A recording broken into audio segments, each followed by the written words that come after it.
காலை வணக்கம். நான் இந்திய நச்சிந்தனையாக திருக்குறள்ல பொருட்பால் என்ற அதிகாரத்திலே பொருட்பாலே வலி அறிதல் என்ற அதிகாரத்திலே 472வது குறளை உங்களுக்கு சிந்தனை குழிகளாக கூறி அதன் கருத்தையும் கூறி எடுத்து கூறலாம் நினைக்கின்றேன். அவையிலே 472வது குறள், ஒன்பது அறிவது அறிந்ததன் கண் கண் தங்கி செல்வாக்கு செல்லாதது இல். அதாவது ஒருவர் தன்னால் செய்ய முடிந்த காரியம் எது என ஆராய்ந்து அதனை நன்கு அறிந்து அந்த செயலிலே உறுதியாக நின்று செயல்படுவாராயின் அவருக்கு முடியாத செயல் என்று எதுவும் இல்லை என்பது இது இந்த பொறுப்பு. அந்த வகையில ஒரு கதையை கூறி இது இந்த விளக்கத்தை சொல்லலாம் நினைக்கிறேன்.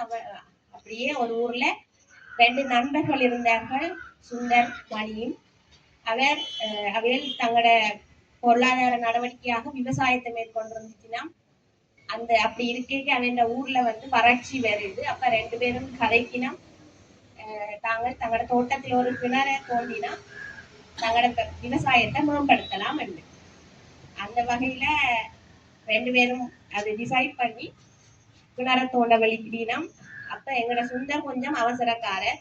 தங்களோட தோட்டத்துல போய் கிணற கிண்ட வலிக்கிற 10 அடி கிண்ட வலிக்கு கிண்டிட்ட தண்ணி வரையில. அப்ப இந்த இடத்துல தண்ணி இடைக்காதுன்னு மூடி அடுத்து இன்னும் ஒரு இடத்துல போய் கிண்ட வலிக்கிற 15 அடி தோண்டினார்.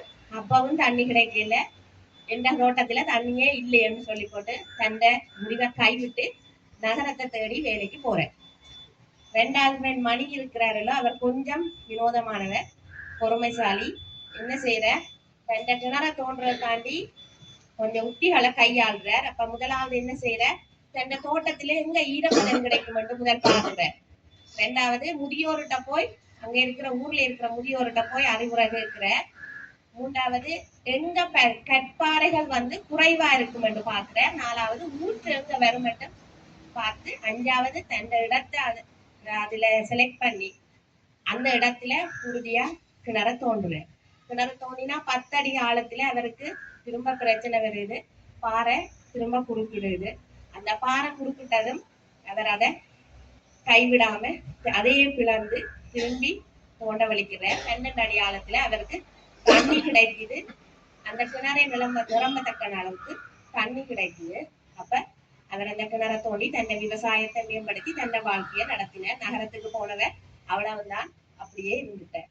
இதுல நான் உங்களுக்கு சொல்ல வாரது என்னன்னா, ஒரு காரியத்தை செய்ய தொடங்குறதுக்கு முதல் இந்த ஆராய்ந்து அறிந்து உறுதியாக செய்தோம்னா அதுல எங்களுக்கு முடியாதது எதுவும் இல்லை என்று சொல்லி அந்த காரியத்தை செய்ய தொடங்கினா பிறகு நாங்கள் அதுல கால் வச்சிட்டோமே என்று யோசிச்சிட்டோம்டா அது 70 கோடி பகைவரை சம்பாதிச்சதுக்கு சமம் என்று நான் சொல்லல, திருவள்ளுவர் தான் அடுத்த முறையிலையும் சொல்லுவார் என்று கூறி, ஒரு செயலை செய்ய தொடங்குறதுக்கு முன்னா ஆராய்ந்து அறிந்து உறுதியாக செய்தோம் என்றால் அதிலே வெற்றி பெறலாம் என்று கூறி வாய்ப்புக்கு நன்றி கூறி விடைபெறுகிறேன். நன்றி.